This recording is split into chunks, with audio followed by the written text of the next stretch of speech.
असम के ग्वालपाड़ा में आज बुलडोजर कार्रवाई हुई। तकरीबन 200 परिवारों के घर तोड़ दिए गए। मकामी लोगों का कहना है कि वो यहां तकरीबन 70 साल से आबाद हैं, लेकिन इंक्रोचमेंट के नाम पर तमाम घरों को बुलडोजर से तोड़ दिया गया। वाज़ेह हो कि ये इलाका पूरे तौर पर मुस्लिम आबादी पर मुश्तमिल है और सर्दी के मौसम में इन गरीबों के घरों पर बुलडोजर चल गया, जिस वजह से तमाम लोग खुले आसमान के नीचे रहने को मजबूर हैं।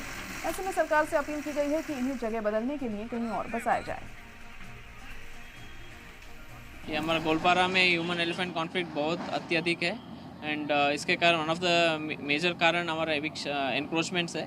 इसलिए हम लोगों का गवर्नमेंट एंड हाई कोर्ट का भी एक डायरेक्शन था कि एविक्शंस एनक्रोचमेंट्स हटाना है, इसलिए एविक्शन प्रोग्राम लिया गया है। आज पंचरत्न आरएफ में लगभग 50 फैमिलीज जो एनक्रोच थे, इसको हम लोग एविक्शन कर रहे हैं। के अंदर इलीगल एनक्रोचमेंट का कोई प्रोविज़न नहीं है, कितने भी साल से हो फॉरेस्ट के अंदर इलीगल एनक्रोचमेंट्स का कोई प्रोविज़न नहीं है, इसलिए हमारे एविक्शन।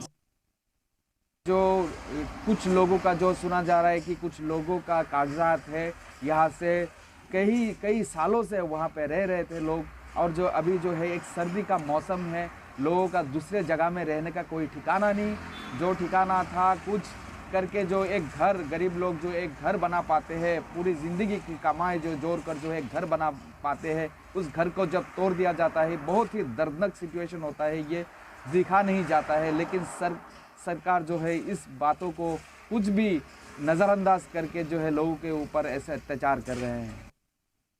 असम सरकार के ग्वालपारा जिले के मुस्लिम इलाके पंचरत्न में असम सरकार द्वारा बुलडोजर चलाया गया।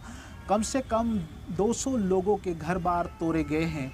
देखा जाए तो 50 से 70 साल पहले से वहां पर लोग रह रहे थे और उनके घर बार आज तोड़ दिए गए हैं। देखा जाए तो वहां के लोगों ने गुवाहाटी हाई कोर्ट से एक स्टे ऑर्डर भी लाए थे बुलडोजर के खिलाफ, परंतु उसके बावजूद भी घर बार तोड़ दिए गए। स्थानीय लोगों ने रो रो कर गुहार लगा रहे हैं घर बार बचाने के लिए, परंतु घर बार तोड़े जा रहे हैं। सरकारी पक्ष के ऑफिसर ने साफ तौर से कहा है कि ये वन विभाग का इलाका है, इसीलिए यहाँ के घर बार तोड़े गए हैं। परंतु देखा जाए तो वन विभाग के अगर होते तो उनका कागजात कहाँ से होता ज़मीनों का। देखा जाए तो हर एक मुस्लिम इलाकों में अभी बुलडोजर चलना शुरू हो गया असम सरकार का।